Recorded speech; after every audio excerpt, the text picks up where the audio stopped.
날아오는 테니스 공의 낙점을 정확히 계산해서 발을 옮기고 안정적인 자세로 라켓을 휘두릅니다. 경사가 가파른 돌길도 미끄러지지 않고 자유자재로 내려오죠. 사람이 아닙니다. 휴머노이드 로봇이에요. 요즘 이 영상들 보고 있으면 발전 속도가 무서울 정도인데요. 그런데 말입니다. 미국이 바로 이 로봇을 통째로 수입 금지했습니다. 지난 7월 28일 미국 연방통신위원회 FCC가 외국산 휴머노이드와 사족 보행 로봇, 그리고 전력 인버터라는 장비의 신규 모델 수입을 전면 금지한다고 발표한 겁니다. 명분은 국가 안보였어요. 아니, 제주 부리는 로봇 하나에 미국이 왜 국가 안보까지 꺼내들었을까요? 그리고 하필이면 왜 지금이었을까요? 오늘 이 이야기 세 겹으로 벗겨보겠습니다. 표면에서는 무엇이 금지됐는지, 그 아래에서는 미국이 왜 하필 지금 이 카드를 꺼냈는지, 그리고 마지막에는 이 사건이 우리 한국 기업에게 열어준 게 창문인지 함정인지까지요. 대부분의 뉴스는 이 사건을 딱 한 줄로 처리하고 넘어갔습니다. 미국 안보 이유로 중국 로봇 수입 금지. 끝. 틀린 말은 아니에요. 그런데 이 한 줄짜리 헤드라인이 가려버린 게 있습니다. 바로 이 조치가 터진 타이밍, 그리고 그 타이밍이 말해주는 진짜 속셈이죠. 이걸 보고 나면 여러분은 앞으로 안보 때문이라는 정부 설명을 예전처럼 순진하게 듣지는 못하실 겁니다. 자, 그럼 표면부터 차근차근 벗겨보죠. 먼저 이번 규제가 정확히 무엇을 겨냥했는지 봅시다. FCC 브랜던 카 위원장이 발표한 내용은 세 가지 품목이었어요. 첫째, 사람 모양으로 걷고 손을 쓰는 휴머노이드 로봇. 둘째, 네 발로 걷는 흔히 로봇개라고 부르는 사족 보행 로봇. 셋째가 조금 낯선데요. 전력 인버터입니다. 이 전력 인버터가 뭐냐면요. 태양광이나 배터리에서 나오는 전기를 데이터 센터나 전력망이 실제로 쓸 수 있는 형태로 바꿔주는 장치예요. 쉽게 말하면 전기가 흘러 들어가는 길목마다 설치되는 변환 콘센트 같은 겁니다. 이게 은근히 광범위해서 재생에너지 발전소부터 데이터 센터, 심지어 가정용 가전제품에까지 들어갑니다. 로봇이랑 이게 무슨 상관인가 싶으시죠? 이 조합이 사실 오늘 이야기의 핵심 열쇠인데 그 얘기는 조금 이따 하겠습니다. 이번 결정의 구조도 눈여겨볼 만합니다. FCC가 혼자 툭 던진 게 아니에요. 발표 하루 전날 백악관이 소집한 범정부 태스크포스가 먼저 이 로봇들이 국가 안보 위협이 된다는 판정을 내렸고 FCC는 그 판정을 집행한 겁니다. FCC가 내세운 이유는 이렇습니다. 첨단 로봇은 주변 환경을 인식하고 데이터를 실시간으로 주고받는데 그 데이터가 미국인을 감시하거나 외국 정보기관의 역량을 키우는데 악용될 수 있다는 거예요. 게다가 로봇의 통신망이나 제어 시스템이 해킹당하면 외부에서 로봇을 원격으로 탈취해 공장이나 연구소, 군사시설의 기능을 방해할 수 있다고 봤습니다. 전력 인버터도 마찬가지죠. 외국 기업이 전력망에 연결된 인버터를 임의로 꺼버리거나 데이터를 빼낼 수 있다는 겁니다. 브랜던 카 위원장은 첨단 로봇의 네트워크 연결 기능이 광범위한 취약점과 공격 경로를 만들어낸다고 못 박았는데요. 사실 곰곰이 따져보면 아주 틀린 말도 아닙니다. 생각해보세요. 공장이나 병원, 심지어 가정집안을 돌아다니는 휴머노이드는 눈과 귀, 그리고 움직이는 다리까지 달린 걸어다니는 센서 덩어리예요. 그 로봇이 실시간으로 수집한 내부 도면과 영상이 어디론가 흘러나간다면 그건 고정된 카메라 한 대가 뚫리는 것과는 차원이 다른 문제인 거죠. 미국이 이렇게까지 예민하게 구는 데는 그럴 만한 구석이 분명히 있는 셈입니다. 한 가지 중요한 단서가 붙습니다. 이미 미국에서 팔리고 있는 모델은 그대로 두고 오직 신규 모델의 수입만 막았어요. 문을 닫되 안에 이미 들어와 있는 손님은 건드리지 않은 셈이죠. 이게 왜 중요하냐면 앞으로 새로 나오는 모든 첨단 로봇의 진입로를 선별적으로 통제하겠다는 뜻이거든요. 형식적으로는 외국산 전체가 대상이라고 했어요. 특정 나라를 콕 짚지는 않았습니다. 그런데 로이터 통신은 7월 29일 과거 외국산 드론이나 무선 라우터를 금지했을 때와 똑같이 비중국계 공급업체는 대부분 예외로 빠질 거라고 내다봤습니다. 결국 겨냥한 건 중국이라는 거죠. 이미 미국은 드론, 통신 라우터, 그리고 중국산 전기차까지 비슷한 안보 논리로 하나씩 문을 걸어 잠가왔습니다. 로봇은 그 명단에 새로 추가된 품목일 뿐이에요. 그럴 만도 한 개, 숫자를 보면 중국의 지배력이 압도적입니다. AP통신에 따르면 세계 휴머노이드 로봇 시장에서 중국의 점유율은 약 85%예요. 사족 보행 로봇으로 넓히면 올해 상반기 세계 판매량의 약 70%가 중국산이었습니다. 중국 공업정보화부 자료입니다. 중국 안에서 휴머노이드를 만드는 기업만 200곳이 넘어요. 그 선두의 선 유니트리라는 회사는 지난해에만 로봇을 500대 넘게 팔아서 세계 판매 1위를 찍었고 매출은 한 해 만에 재미있는 건 미국이 이 유니트리와 완전히 남남도 아니었다는 점이에요. 미국의 대표 AI 반도체 기업 엔비디아가 지난 6월 공개한 휴머노이드 기준 설계에 바로 이 유니트리의 몸체가 쓰였을 정도로 두 나라 기술은 이미 얽혀 있었습니다. 그런데 미국 국방부는 그 유니트리를 중국군과 연계된 것으로 의심되는 기업 명단에 올렸어요. 한 손으로는 그 몸체를 갖다 쓰면서 다른 손으로는 위험 기업으로 낙인 찍은 겁니다. 중국이 이렇게 시장을 장악한 비결은 사실 단순합니다. 압도적인 생산 속도 그리고 가격이에요. 유니트리 휴머노이드의 평균 판매 가격은 우리 돈으로 3천만 원이 채 안 됩니다. 성능은 끌어올리면서 값은 계속 떨어뜨렸죠.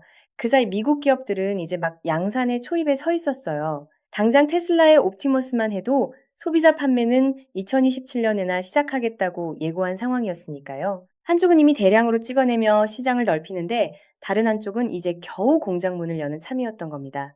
이 속도 차이가 미국을 조급하게 만든 진짜 배경이에요. 자, 여기까지 들으시면 그림이 딱 그려지죠. 중국이 로봇 시장을 싹쓸이하고 있으니까 미국의 안보를 이유로 방어막을 친 거다. 깔끔한 결론입니다. 그런데 여기서 영상을 끄시면 딱 절반만 보신 겁니다.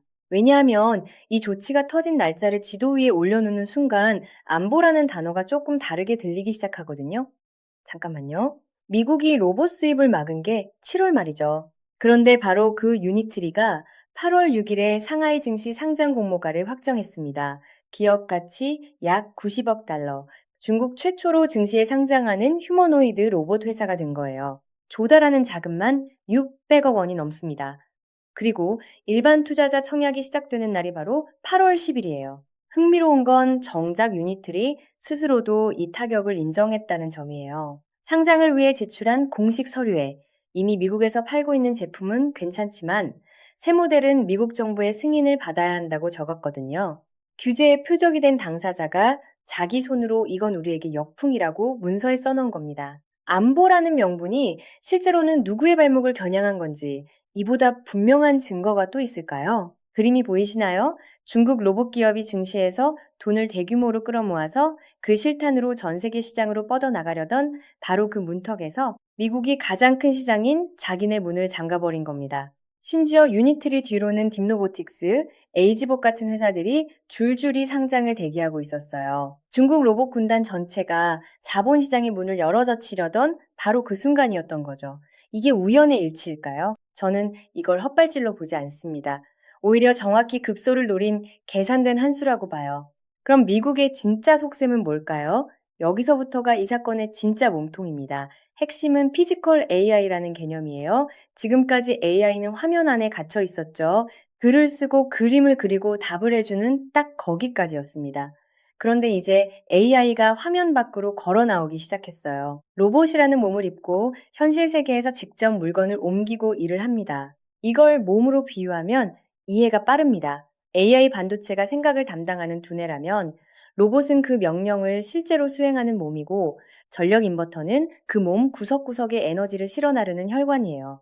자, 이제 아까 미뤄뒀던 질문의 답이 나옵니다. 미국이 왜 하필 로봇과 전력 인버터를 한 세트로 묶어서 막았는가? 몸과 혈관을 동시에 잠근 거죠. 여기에 한 가지 축이 더 있습니다. 바로 전기예요. AI 데이터 센터는 전기를 미친 듯이 먹는 하마입니다. 그리고 그 전기가 실제로 서버로 흘러들어가는 길목마다 앉아있는 게 바로 인버터죠. 그러니까 미국 입장에서는 로봇이라는 몸의 진입로만 막은 게 아니라 AI 시대의 전기가 흐르는 혈관의 길목까지 함께 걸어 잠근 겁니다. 몸과 피 두 개를 동시에요. 이 피지컬 AI라는 흐름은 사실 엔비디아 같은 기업이 진작부터 예고해 온 겁니다. 화면 속에만 있던 AI가 이제 로봇의 몸을 빌려 현실로 걸어 나온다는 거죠. 문제는 그 몸을 가장 싸고 빠르게 대량으로 찍어내는 곳이 지금 중국이라는 데 있어요. 두뇌 설계는 미국이 앞서 있는데 정작 그 두뇌가 들어갈 몸통을 찍어내는 공장은 중국이 쥐고 있는 형국인 겁니다. 미국이 이 불균형을 그냥 두고 볼 수 없었던 이유가 바로 여기에 있습니다. 여러분, 이게 그냥 로봇 제조 자랑 얘기가 아니에요. 아무리 미국이 세계 최고의 AI 두뇌를 만들어낸다고 해도 그 두뇌를 움직여줄 몸과 혈관을 중국산에 의존한다면 결정적인 순간에 주도권을 온전히 지킬 수가 없습니다. 두뇌가 아무리 좋아도 피가 안 돌면 쓰러지는 법이니까요. 그러니까 미국은 지금 AI 경쟁의 무게중심이 소프트웨어에서 하드웨어로 넘어가는 바로 그 길목을 선점하려는 겁니다. 그리고 이 문을 잠근 데는 자국 선수를 키울 시간을 벌겠다는 계산도 깔려 있어요. 지금 미국 안에서는 테슬라가 옵티머스라는 로봇을 피겨 AI와 어질리티 그리고 보스턴 다이내믹스 같은 기업들이 저마다 휴머노이드를 개발하거나 조립하고 있습니다. 백악관이 교육 행사에 미국산 휴머노이드를 데리고 등장했을 만큼 로봇은 이미 국가적 상징이 됐죠. 중국산이 값싸게 밀고 들어오는 문을 지금 닫아두면 그사 이 자국 기업이 몸집을 키울 시간을 버는 겁니다. 한돈이 얼마나 큰지 보면 왜 이렇게까지 하는지 이해가 됩니다. 모건 스탠리는 2030년 세계 휴머노이드 시장이 150억 달러에 이를 거라 봤고 시장조사 업체 IDC는 같은 해 세계 출하량이 51만 대를 넘을 거라 전망했어요. 이제 막 열리는 그러나 곧 폭발할 시장, 그 초입에서 주도권을 뺏기면 영영 따라잡기 어렵다는 걸 두 나라 모두 알고 있는 겁니다. 그리고 여기엔 아주 뼈아픈 학습의 기억이 깔려 있어요. 미국은 이미 한번 크게 대인 적이 있습니다. 바로 히토류였죠. 첨단 산업에 반드시 필요한 히토류를 중국에 의존했다가 중국이 이걸 수출 통제 카드로 꺼내들자 공급망 전체가 휘청거렸던 경험. 관세 전쟁으로 시작해서 반도체와 히토류 수출 통제로 번지더니 이제 그 전선이 로봇과 전력, 인프라까지 확장된 겁니다. 한국경제신문의 분석 그대로예요. 미국 입장에서는 히토류에서 당한 걸 로봇에서는 절대 반복하지 않겠다는 거죠. 바로 이 지점에서 우리가 감탄하던 장면의 의미가 완전히 뒤집힙니다. 우리는 그동안 로봇이 텀블링을 하고 춤을 추는 걸 보면서 그저 신기해하고 박수를 쳤어요. 그런데 강대국들은 같은 장면을 보면서 전혀 다른 계산을 하고 있었습니다. 저 몸을 누가 만들 것인가? 저 혈관을 누가 깔 것인가? 우리가 쇼를 구경하는 동안 판 자체는 이미 하드웨어 주도권 싸움으로 넘어가 있었던 거죠. 이쯤에서 한 문장으로 정리하겠습니다. 이번 조치는 로봇이라는 한 품목을 막은 게 아닙니다. 피지컬 AI 시대의 인류의 몸을 누가 만들 권리를 가질 것이냐, 그 권리 전체를 건 싸움의 첫 수예요. 옛말에 소 잃고 외양간 고친다고 하죠. 그런데 미국은 이번엔 반대로 움직였습니다. 히토류라는 소를 이미 한 번 잃어본 나라가 로봇이라는 소는 아직 외양간에 있을 때 문부터 걸어 잠근 겁니다. 뒤늦은 후회가 아니라 학습된 선제 조치인 거죠. 타이밍을 하나 더 얹어보면 그림이 더 선명해집니다. 오는 9월에는 트럼프 대통령과 시진핑 주석의 정상회담이 예정돼 있어요. 그 회담을 코앞에 두고 미국이 이 카드를 던진 겁니다. 협상 테이블에 앉기 전에 손에 쥔지렛대를 하나 더 늘려둔 셈이죠. 한 전문가의 표현을 빌리면 정상회담을 향해 가는 길에 잠재적 충돌 지점이 끊임없이 쌓이고 있는 겁니다. 물론 중국이 가만히 있을 리 없습니다. 중국 상무부는 7월 30일 이번 조치를 두고 전형적인 시장 왜곡이자 일방적 횡포라고 강하게 반발했어요. 즉각 철회를 요구하면서 미국이 잘못된 행동을 고집한다면 정당한 권익을 지키기 위해 단호히 대응하겠다고 경고했습니다. 핵심 소재에 대한 추가 수출 통제 가능성을 다시 만지작거린 셈이죠. 그런데 여기서 좀 오픈 대목이 하나 있습니다. 경향신문은 이 금지령이 정작 중국에는 별 타격을 못 주고 오히려 미국 자신의 전력 인프라 구축에 부담이 될 거라는 분석을 전했어요. 데이터 센터 짓느라 인버터가 아쉬운 건 미국인데 그 인버터 수입을 자기 손으로 막아버린 셈이니까요. 문을 잠그긴 잠갔는데 그 열쇠가 자기 발등을 찍고 있는 모양새인 겁니다. 자, 그럼 가장 중요한 질문. 이 거대한 싸움이 우리 한국에는 어떤 영향을 줄까요? 언뜻 보면 호재입니다. 중국산 저가 로봇과 전력 장비가 미국 시장에서 밀려나면 그 빈자리를 한국 기업이 일부 메울 수 있으니까요. 실제로 발표 직후 국내 증시에서 로봇 관련 종목들이 들썩였다고 서울경제가 전하기도 했습니다. 현대차그룹 자회사인 보스턴 다이내믹스, 삼성전자가 투자한 레인보우 로보틱스처럼 이미 경쟁력을 인정받는 기업들이 있고 두산 로보틱스나 로보티즈처럼 미국 시장 노출도가 큰 회사들도 거론됐죠. 한국경제신문은 여기에 AI 반도체와 배터리, 그리고 로봇의 관절을 움직이는 액추에이터 같은 핵심 부품 제조 역량까지 결합된다면 한국이 피지컬 AI 시대 공급망에서 한 축을 맡을 수 있다고 전망했습니다. 그리고 로봇에만 시선이 쏠린 사이 조용히 열린 문이 하나 더 있습니다. 바로 전력 인버터 쪽이에요. 미국이 AI 데이터 센터를 미친 듯이 짓고 있는데 정작 그 심장에 들어갈 중국산 인버터의 문을 자기 손으로 닫아버렸죠. 그렇다면 그 빈자리는 누가 채울까요? 중국을 뺀 나머지 전력기기 공급국들이고 그 안에 한국도 들어갑니다. 로봇이라는 몸에서는 우리가 아직 추격자일지 몰라도 혈관에 해당하는 전력기기 쪽에서는 오히려 우리가 비집고 들어갈 틈이 더 넓을 수 있다는 얘기예요. 그런데 한번 보세요. 반사익 하는 기사들이 정작 안 짚고 넘어가는 게 있습니다. 첫째, 이 금지령은 형식상 외국산 전체가 대상이라 한국 기업이 미국이 아닌 곳에서 만들어 수출하는 신형 이동 로봇도 원칙적으로는 규제망에 걸립니다. 글로벌 이코노믹이 지적한 대목이에요. 새로 승인을 받으려면 미국 국방부의 안보심사를 통과해야 하고 미국 안에 제조시설을 짓겠다는 계획서까지 제출해야 합니다. 공짜 잔치가 아니라는 거죠. 둘째, 더 냉정한 진실이 있습니다.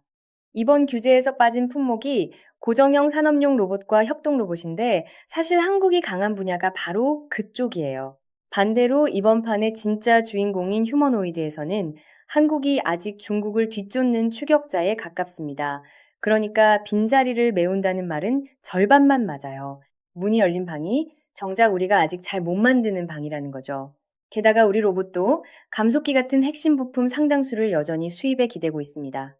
그래서 단기 직접 수혜는 제한적이고 진짜 반사이익은 어디까지나 중장기 이야기라는 게 ZD넷 등 업계의 냉정한 시각이에요. 반사이익이라는 단어만 믿고 섣불리 움직이는 건 자충수가 될 수 있습니다. 업계에서 더 걱정하는 시나리오는 따로 있습니다. 지금은 로봇 완제품만 막혀 있지만 이 규제가 언젠가 소재와 부품 단계까지 번질 수 있다는 거예요. 그렇게 되면 중국산 부품의 상당 부분 기대고 있는 한국 로봇 산업도 직격탄을 피하기 어렵습니다. 오늘의 반사이익이 내일의 청구서로 돌아올 수도 있다는 얘기죠. 게다가 잊지 말아야 할 게 있습니다. 이 갈등이 무역전쟁을 넘어 자원전쟁으로 번지면 한국은 양쪽에서 흔들립니다. 원자재 공급망에서 한 번, 최대 수출 시장인 중국에서 또 한 번요. 학문 옆에는 늘 함정이 같이 파여 있는 법입니다. 이제 처음 그 장면으로 돌아가 볼까요? 급경사 돌기를 내려오던 그 로봇. 이제 그건 더 이상 신기한 제주꾼이 아닙니다. 미국과 중국이 서로 차지하려고 다투는 피지컬 AI 시대의 몸 그 자체였어요. 우리가 그 제주의 박수를 치는 동안 두 강대국은 그 몸의 값을 계산하고 혈관의 주인을 다투고 있었던 거죠. 예로부터 전쟁의 승패는 넓은 벌판이 아니라 좁은 길목에서 갈렸습니다. 지금 미국이 잠근 그 문이 바로 그 길목입니다. 그리고 그 길목을 사이에 두고 두 강대국은 곧 9월 정상회담이라는 테이블에서 다시 마주 앉습니다. 오늘의 로봇 금지령은 그 테이블 위에 오를 수많은 청구서 가운데 이제 겨우 첫 장이 넘어간 것일 뿐이에요. 그렇다면 남는 질문은 이겁니다. 만약 중국이 히토류 때처럼 핵심 소재 통제라는 카드를 진짜로 꺼내든다면 그때 한국은 열린 창문 앞에 서 있을까요? 아니면 파놓은 함정 앞에 서 있을까요? 한 번 무기가 된 공급망은 반드시 다시 무기가 되어 돌아옵니다. 판도라의 상자는 이미 열렸어요. 이제 중요한 건 그 안에서 무엇이 먼저 튀어나오는지를 우리가 놓치지 않고 지켜보는 겁니다. 이 로봇 전쟁이 앞으로 어떻게 번져갈지, 그리고 한국이 그 틈에서 무엇을 주게 될지 계속 추적해서 짚어드리겠습니다. 놓치고 싶지 않으신 분들은 구독과 알림 설정 눌러두시고요. 여러분은 이번 미국의 로봇 수입 금지, 한국에 열린 창문이라고 보시나요? 파놓은 함정이라고 보시나요? 댓글에서 여러분의 생각을 들려주세요.